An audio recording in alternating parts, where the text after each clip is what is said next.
Welcome to Generous Generation Year!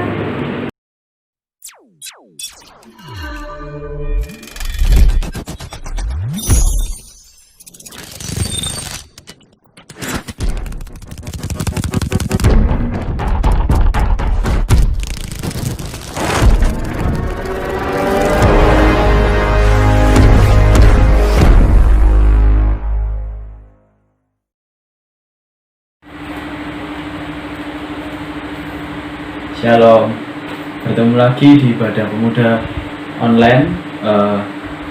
Sebelum kita mulai ibadah ini, mari kita bersatu doa. Bapa kami surga, terima kasih Tuhan. Sekarang kami akan memulai ibadah ini Tuhan. Kiranya Tuhan Kau berkati ibadah kami secara online Tuhan. Kau berkati ke orang setiap kami Tuhan. Kami mau memuji dan memuliakan Kau Bapa. Biarlah segala pujian, segala kemuliaan hanya bagi nama Tuhan. Biarlah nama Tuhan saja yang kami tinggikan dan kami permuliakan Bapa. Terima kasih Tuhan, dalam nama Tuhan Yesus kami berdoa dan bersyukur. Haleluya, amin.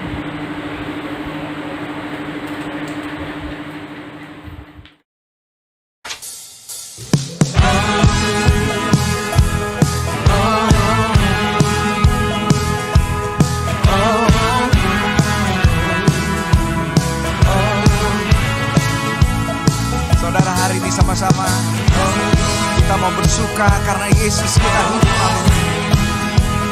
Kita mau memperkatakan iman kita, sebab Dia Allah kita yang sanggup. Haleluya.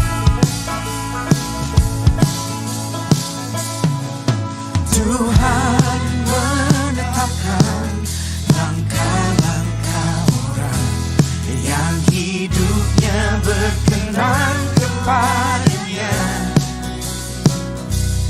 Apabila ia jatuh, tak sampai tergeletak, sebab Tuhan menopang tangannya. Katakan dengan iman, Tuhan menetapkan langkah-langkah orang yang hidupnya berkenan kepada-Nya. Oh, apabila ia jatuh sampai tergeletak, sebab Tuhan menopang tangannya. Katakan tangannya, tangannya, tangannya. Sebab Tuhan menopang tangannya.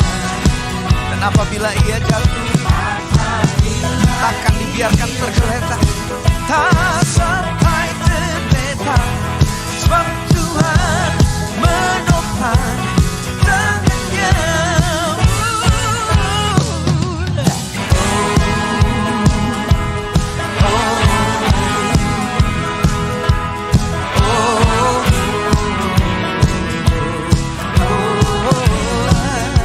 Tuhan menetapkan, Tuhan menetapkan langkah-langkah orang yang hidupnya berkenan kepada-Nya.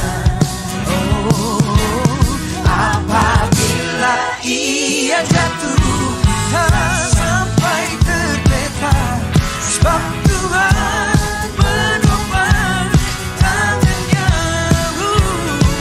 Oh, tangannya, tangannya. Sebab Tuhan menopang tangannya. Apabila ia jatuh, tak sampai tergeletak, sebab Tuhan menopang tangannya. Sambil tepuk tangan sama-sama katakan, tangannya, tangannya. Sebab Tuhan menopang tangannya. Dengan segenap imanmu nyatikan, apabila ia jatuh, tak sampai tergeletak, sebab Tuhan menopang tangannya.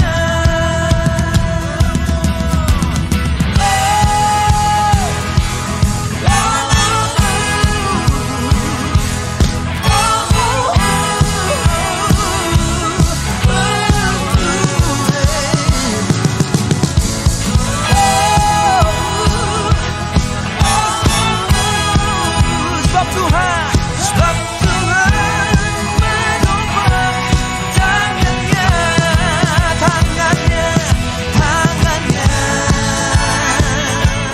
tangannya. Sebab Tuhan menopang tangannya. Apabila Ia jatuh, tak sampai terdekat. Sebab Tuhan menopang tangannya. Sekali lagi katakan saudara, tangannya. Sebab Tuhan menopang tangannya. Apabila tak sampai terdekat. Sebab Tuhan menopang tangannya. Sebab Tuhan menopang tangannya. Sebab Tuhan menopang tangannya. Puji Tuhan Yesus. Sekali lagi.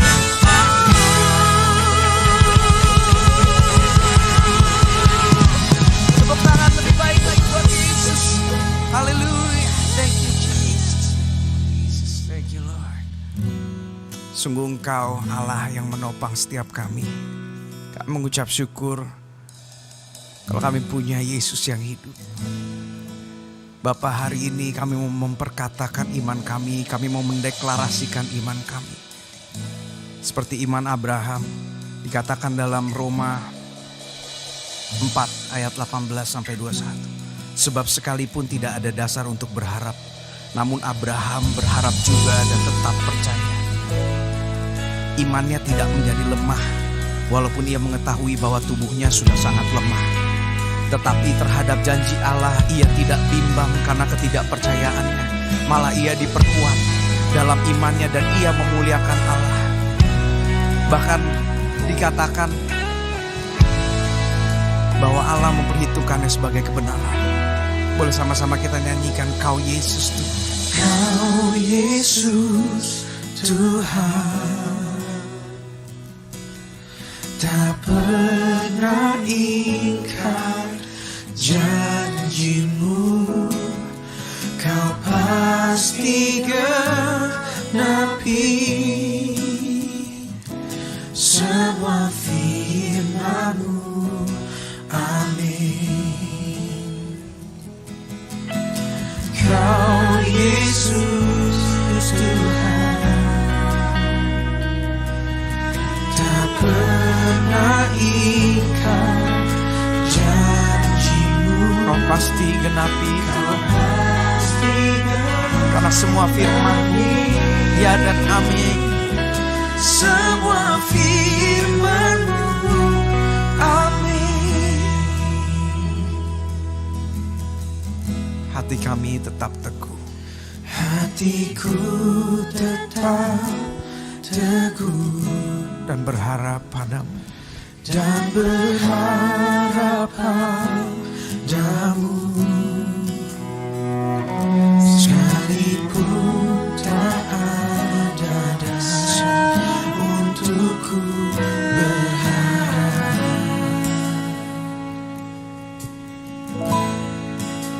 Oh, hatiku tetap teguh dan percaya kepadamu. Dan percaya padamu.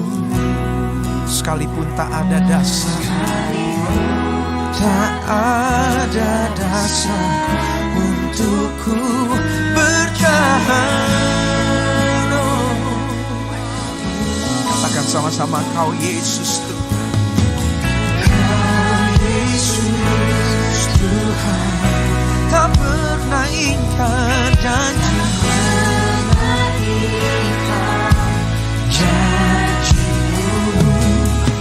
Kau pasti genapi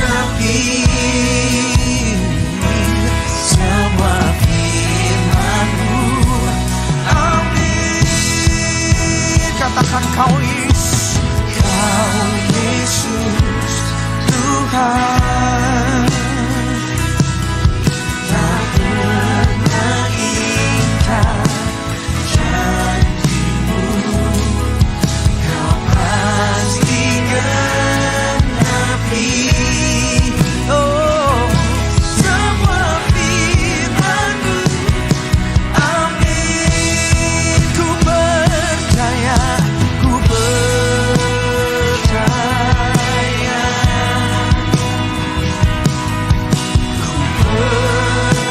percaya. Mari sama-sama deklarasikan, kita percaya. Percaya semua firman-Mu, amin. Oh,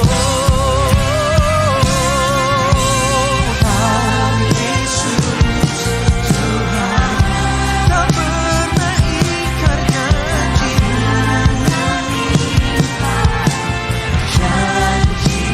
Kau pasti genapi Tuhan, pasti genapi.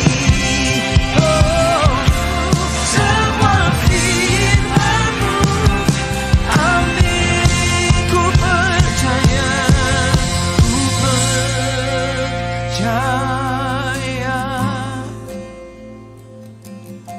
ku percaya. Amin, amin. Ku percaya semua firman-Mu, amin.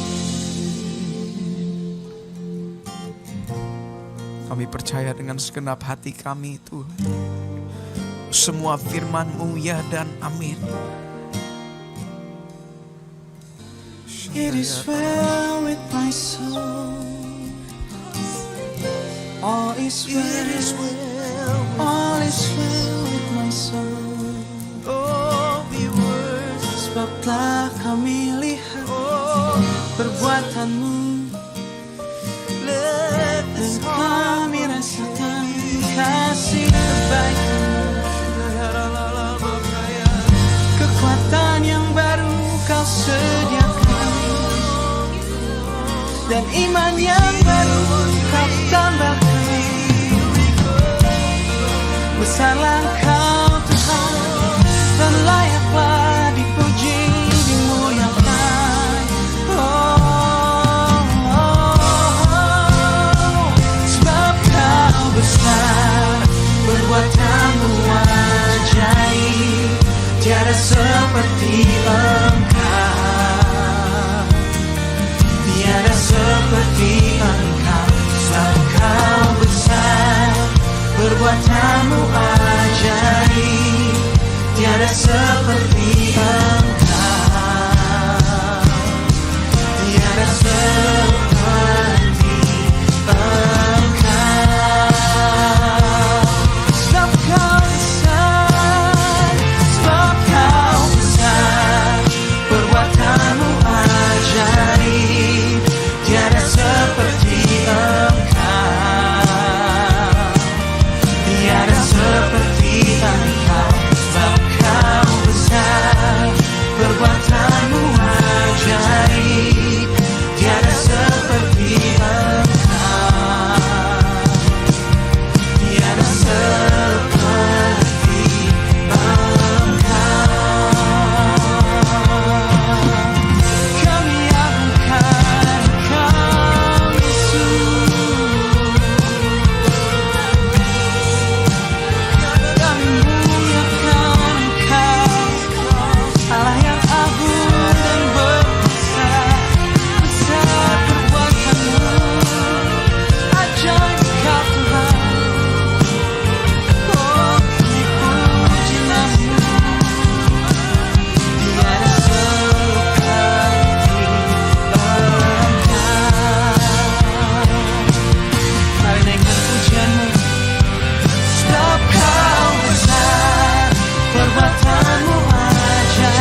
kasih Tuhan, terima kasih Bapa.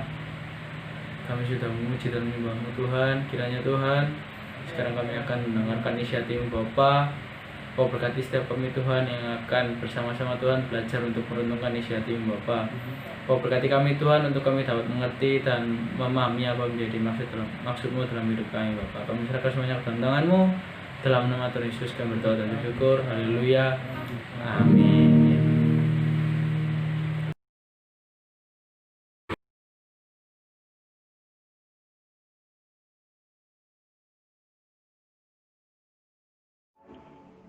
Jadi apa yang aku dapat dari video When You Feel Bad About Yourself, itu pada dasarnya orang yang sebenarnya ngerasa nggak percaya diri sama dirinya sendiri atau insecure kayak gitu.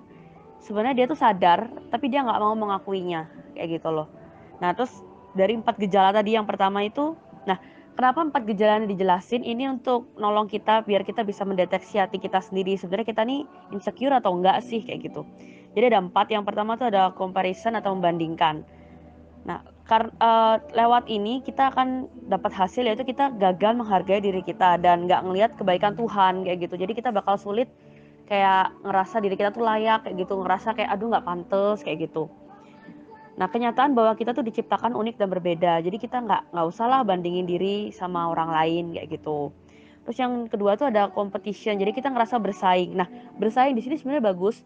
Tapi kalau ini termasuk insecure, itu bakalan menghasilkan kita jadi egois dan terobsesi untuk jadi yang paling, tapi dengan ambisi yang salah kayak gitu. Jadi kita seolah-olah ngerasa orang lain itu nggak layak gitu loh. Ini adalah ambisi yang salah kayak gitu, kita nggak boleh kayak gitu. Terus yang ketiga tuh ada compulsion atau memaksa.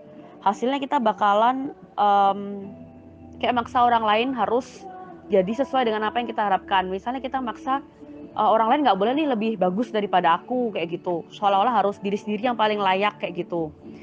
Terus yang keempat tuh ada kontrol. Mengontrol itu hasilnya kita bakal jadi orang yang selalu curiga. Nah, dicontohin kayak Saul yang dimana dia tuh udah dibilang di 1 Samuel pasal 9 ayat 1 sama 2. Kalau si Saul ini sebenarnya dia tuh udah udah punya poin-poin plus. Dijelasin kalau dia tuh elok perawakannya, terus dia tinggi dan dia tuh orang yang berada. Tapi karena dia punya rasa insecure, karena dia ngebiarin rasa ini muncul, jadi dia jadi pribadi yang penuh kebencian, yang sebenarnya dia udah nggak perlu bandingin sama orang lain, tapi dia tetap milih untuk bandingin dia sama orang lain, dan dia ngerasa kayak aduh aku ini masih kurang gitu loh. Apalagi ketika ada nyanyian yang bilang Saul mengalahkan beribu-ribu sedangkan si Daud tuh berlaksa-laksa. Nah, mulai dia nggak percaya diri sama dirinya sendiri gitu loh, padahal Tuhan selalu menyertai dia kayak gitu. Nah, kalau kita punya keempat poin yang udah aku jelasin tadi, itu otomatis fix sebenarnya kita tuh udah insecure sama diri sendiri, tapi kita nggak mau ngakuinnya gitu loh. Nah, cara keluar dari rasa insecure ini ada beberapa poin. Yang pertama itu ada remember who you are. Jadi kita harus sadar identitas kita tuh sebagai anak Allah gitu loh. Nah, jadi kita harus memiliki emosi yang sehat. Kita diciptakan sempurna. Jadi nggak usah lah kita tuh nilai diri kita tuh dari kata orang lain, tapi kita harus fokus sama apa kata Tuhan. Ingat, Tuhan tuh melihat hati di 1 Samuel 16 ayat 7. Jadi jangan takut apa kata dunia, apa kata orang, kamu nggak layak kayak gitu. No, kita tuh harus fokus sama apa kata Tuhan kayak gitu. Hargain juga apa yang udah ada pada kita. Jadi yang gini, ternyata bandingin diri itu bukan bandingin diri dengan orang lain, itu hal yang nggak bagus. Tapi kita harus bandingin diri sama diri kita yang masa lalu. Misalnya friendsnya 3 tahun yang lalu, belum bisa ini, belum bisa itu, tapi setelah sekarang, wah udah banyak perubahan. Nah, kita harus benar-benar bersyukur banget, karena ketika kita bandingin diri kita sama diri kita di masa lalu, kita akan sadar campur tangan Tuhan itu ternyata benar-benar nyata. Kita bukan produk gagal kayak gitu. Nah, terus ada poinnya yaitu move toward your mission. Nah, di sini kita diminta untuk arahin pandangan dan hidup kita tuh pada tujuan atau rencana Tuhan kayak gitu. Ini yang bakal buat kita fokus sama apa yang Tuhan katakan, bukan orang lain gitu. Nah, terus kita kembangin talenta yang udah Tuhan kasih, memperbesar kapasitas kita ini, juga akan lihat rencana Tuhan itu tergenapi buat setiap kita. Jadi kita akan jadi pribadi yang full, yang gak bandingin diri, tapi kita akan berlomba dengan tujuan yang udah Tuhan taruh kayak gitu. Dan ternyata penting banget untuk positive thinking kayak gitu. Di Filipi 4 ayat 8 sampai 9 itu dibilang, pikirkan yang manis-manis, pikirkan yang indah, yang enak didengar kayak gitu, puji-pujian. Ada waktunya kita mengkritik, tapi alangkah lebih bagus kalau mulut kita ini dipakai untuk memuji, bukan untuk yang kayak banding-bandingin diri, terus untuk memperkatakan hal-hal yang sia-sia. So, dengan beberapa langkah yang tadi aku jelasin, ini bakalan bantu kita buat kita nggak insecure lagi. Karena insecure tuh benar-benar nggak ada gunanya gitu loh. Jadi aku pribadi sadar, kayak selama ini aku juga banyak banding-bandingin diri aku sama orang lain, kayak gitu. Terus aku juga banyak kayak bersaing tapi dengan ambisi yang salah, kayak aku ngerasa aduh orang lain tuh nggak layak, harusnya aku yang layak, kayak gitu loh. Aku pengen ngerasa aku yang paling dan itu buat aku sebenarnya ambisiku salah, kayak gitu, nggak bagus. Dan aku bikin orang kayak paksa harus sesuai dengan apa yang aku inginkan, dimana orang itu nggak boleh lebih daripada aku, dan aku jadinya mengontrol kehidupan orang lain. Itu ternyata ciri-ciri insecure yang ternyata ada dalam diri aku sendiri, dan aku sadar hal itu. Dan untuk keluar ya kita harus ingat kita tuh siapa gitu loh, karena kita tuh bukan lagi bagian dari dunia yang harus dengerin kata dunia, tapi kita anak-anak Tuhan yang harus dengar apa kata Tuhan, kayak gitu. Kita hargain apa yang udah Tuhan kasih, setiap talenta. Jangan sampai karena kita sibuk banding-bandingin diri sama orang lain, aduh si A lebih beruntung ya daripada aku, itu buat kita jadi sia-siain kesempatan dan talenta yang udah Tuhan kasih. Dan udahlah, cukup arahin pandangan kita sama apa yang Tuhan udah rencanain gitu loh. Dunia mungkin berkata kita nggak layak, kita nggak pantas, kita kurang, kita segala macam. Tapi ingat, Tuhan itu nggak melihat yang kayak gitu. Tuhan tuh bahkan bilang aku tuh nggak mandang yang kelihatan gitu loh, karena itu semua adalah hal-hal yang sia-sia gitu. Tapi Tuhan lihat hati. Jadi ayolah kita belajar untuk positive thinking dalam segala hal, karena ini kalau kita biarin ini bakalan menimbulkan hal-hal negatif, kebencian segala macam. Kita bahkan bisa melewati yang namanya percepatan, akselerasi, itu kita bakalan ketinggalan karena kita selalu stuck di zona insecure kita. Nah, jadi itu yang aku dapat, dan semoga ini bisa jadi berkat juga buat yang lain biar nggak ngerasa insecure lagi. Ayolah, come on, kita tuh berharga banget di mata Tuhan. Nggak ada yang namanya kamu gagal kayak gitu, no, nggak ada. Jadi kamu harus ingat, just be yourself. Boleh dengar kata orang lain, tapi kalau itu buat kamu sendiri ngerasa nggak pantas, udah itu buang jauh-jauh. Kita jadilah versi terbaik dari diri kita sendiri. Udah kayak gitu. Sekian. God bless. Mari kita bersatu doa. Bapa kami surga, kami sudah bersama-sama Tuhan untuk sharing kebenaran firman Tuhan. Kami belajar bersama-sama Tuhan bahwa Tuhan selalu memberikan kami pengharapan. Masih ada kesempatan yang Tuhan berikan kepada kami Tuhan. Dalam hidup kami Bapa, kami serahkan Tuhan masa muda kami serahkan masa depan kami, semuanya ke dalam tangan-Mu. Kiranya Tuhan Yesus saja bekerja dan berkarya melalui kehidupan kami Bapa. Kami serahkan Tuhan seluruh kehidupan kami, jadikan kami menjadi alat-Mu untuk menjadi berkat bagi orang-orang sekitar kami Bapa. Kami serahkan semuanya ke dalam tangan-Mu Tuhan. Kiranya pengurapan dari Tuhan saja melingkupi setiap kami Tuhan, dan penyertaan Tuhan selalu ada dalam kehidupan kami Bapa. Terima kasih Tuhan, dalam nama Tuhan Yesus kami berdoa dan bersyukur. Haleluya, amin. Tetap semangat, jangan lupa ibadah online ini kalau menjadi berkat bisa dibagikan ke teman-teman kita, dan kita sendiri harus bisa menjadi berkat juga. Jangan sampai kita sudah menerima berkatnya Tuhan, dikasih kesempatan sama Tuhan, kita pendam sendiri. Kayak apa ya? Kayak sungai. Air mengalir dari sungai, kalau ditutup, sungai itu akan bau busuk. Kalau tetap mengalir, wah, airnya jernih dan jadi berkat buat orang lain. Hidup kita harus jadi berkat. Oke? Terima kasih, Tuhan Yesus memberkati. God bless you. Dadah.